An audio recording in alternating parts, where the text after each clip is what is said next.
Hey everybody, what's going on, and welcome back to Nerdy Jake's YouTube channel. As always, I'm Nerdy Jake, and in today's video I'm going to be doing a figure review. Now, I bought this Friday the 13th, the final chapter, Battle Damage Jazz and Voorhees, a while back.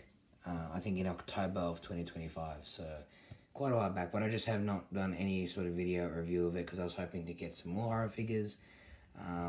This is the only horror NECA figure I have. The only other horror related stuff I do have, or figure related stuff I do have, is pop vinyls. So like I said in my DVD collection, if you've not gone to see that, if you guys want me to do a full horror collection video, leave it down in the comments below, because I don't have a crazy amount of stuff, but I do have some.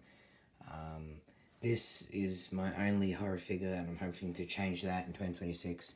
Anyway, I won't bore you anymore with any more rambling or details. You're all here to see this figure, so let's get started.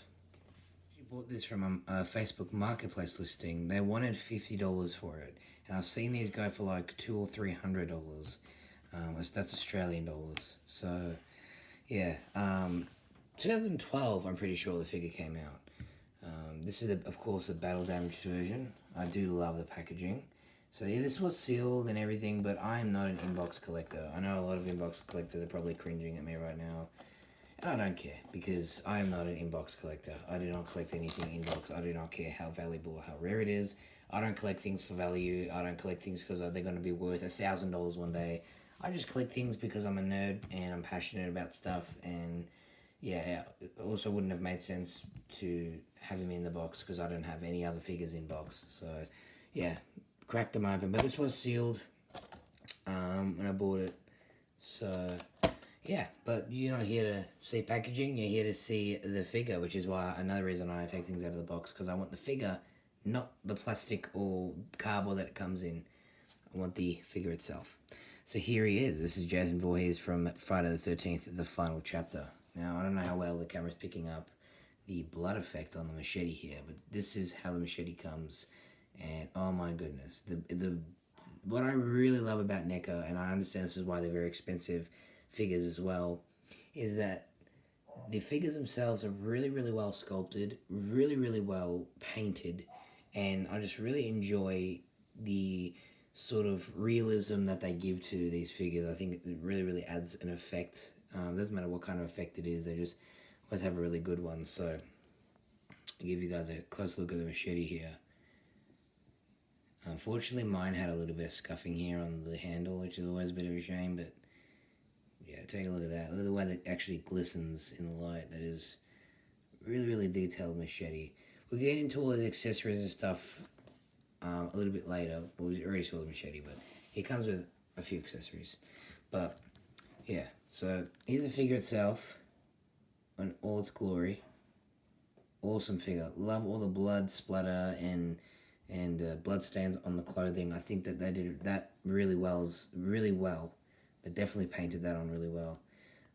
Just not as good as machete. I mean, obviously it's a different material. This is meant to be more stained, not as wet and glistening, but yeah, grey figure. You can see the blood on his head there as well. There's the back of him.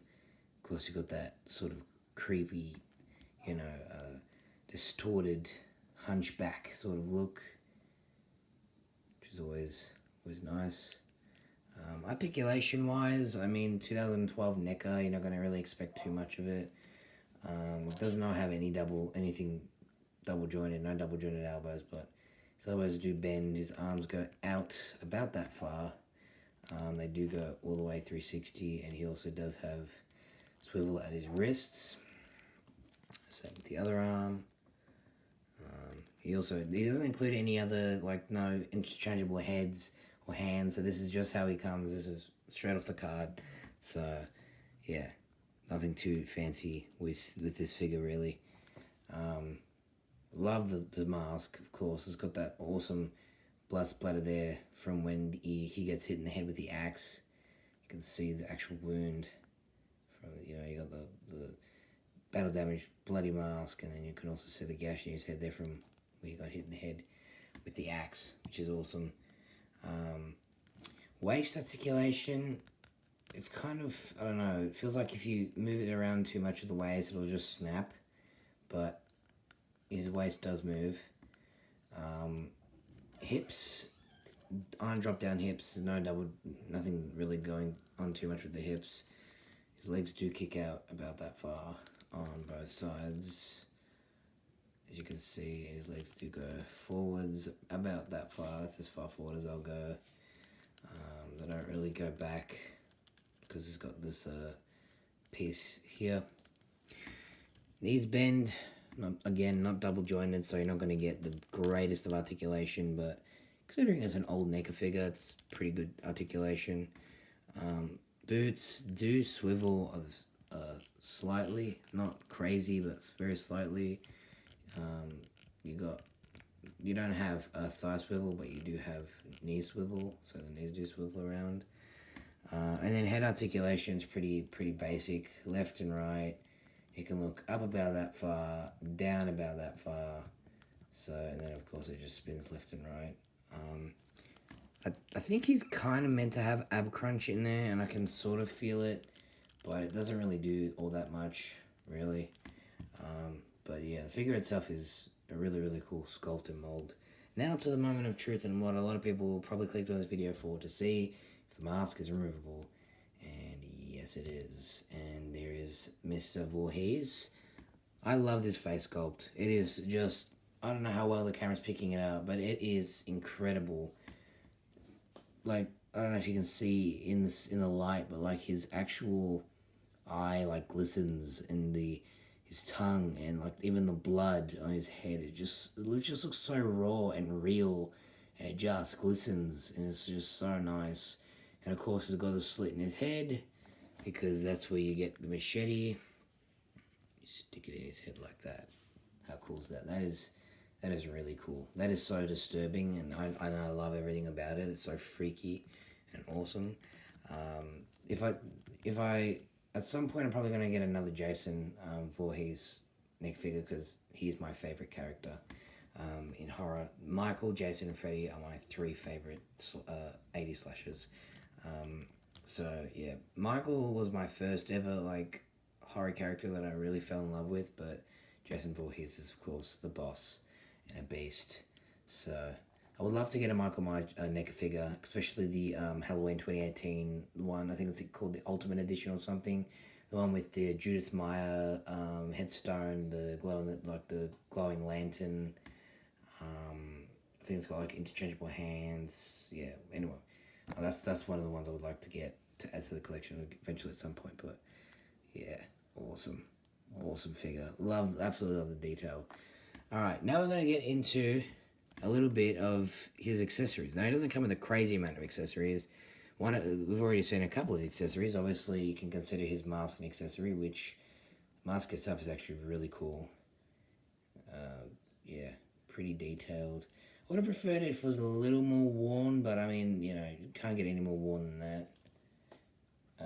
Then, of course, the machete, which we showed you a few times already, and I love the way the blood effect is on the machete. Absolutely incredible.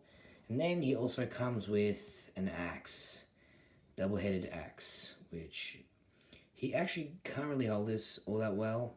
It does have really nice detail on the handle there. I don't know how well the camera's picking that up on the actual handle itself. It's got like this sort of like worn look. I would have loved if they gave the axe a bit of a bloody effect like they did with the machete.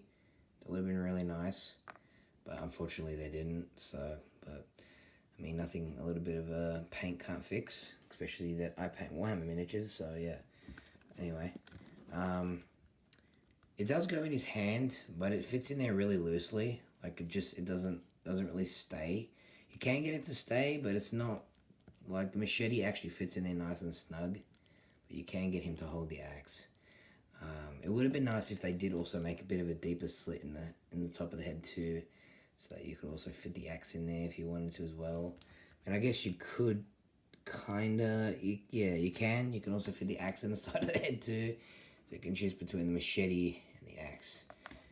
It's really your decision, but they both do fit. I mean, that slit in the side of his head is pretty wide, so you can fit quite a lot in there. Just look at that face sculpt. Check that out. That is just so menacing, so awesome. I just love that head sculpt. It's just so incredible, especially the way his eye just looks so real, and I don't know how well the camera's picking it up, but yeah, so like the blood on his head actually looks wet and fresh, and that's what I love. I think it's so awesome. So, but yeah, so that is essentially it. That is the 2025 Friday the 13th, the final chapter, Jason Voorhees battle damaged version. Yeah, so overall, I rate this figure a 9 out of 10, just simply because it probably could be a 10 out of 10, but I mean, you can't really expect too much from a figure that came out in 2012. So yeah, NECA 2012, it says at the bottom of his boot. I would have liked if they made this axe handle a little thicker so that he can actually hold it nice and snugly, but he can hold it, I guess. It would have been nice if he did come with some interchangeable hands as well. We've only just got one gripping hand and one like open hand, which that's a pretty menacing sort of hand, I suppose. Kind of reaching out sort of thing. It would have been nice if he did have an ability to hold the axe as well, like with both hands, because you can only really just barely hold it with this one. I suppose you can sort of just like do that, I suppose. But yeah, really awesome figure. If you don't have this in your collection, I highly recommend it. I mean, luckily for me, I found it at a good price, so that's why I bought it, and it was sealed as well. But yeah, awesome Friday the 13th final chapter figure. Also, Friday the 13th final chapter is one of my favorite Friday the 13th movies. For the original trilogy anyway. The only other Friday the 13th movie I absolutely enjoyed and would love to get a NECA figure of was the 2009 Jason Voorhees reboot. Yeah, that was 2009 Jason Friday the 13th movie is pretty decent. If you haven't got to see my horror movie collection, DVD collection, definitely go check that out. But yeah, not really much else to say. So thank you guys for watching. Hope you all enjoyed this video. I really didn't creep you out too much. Comment, like, and subscribe. And I'll see you all in the next creepy video. This is Nerdy Jake signing off. Peace out.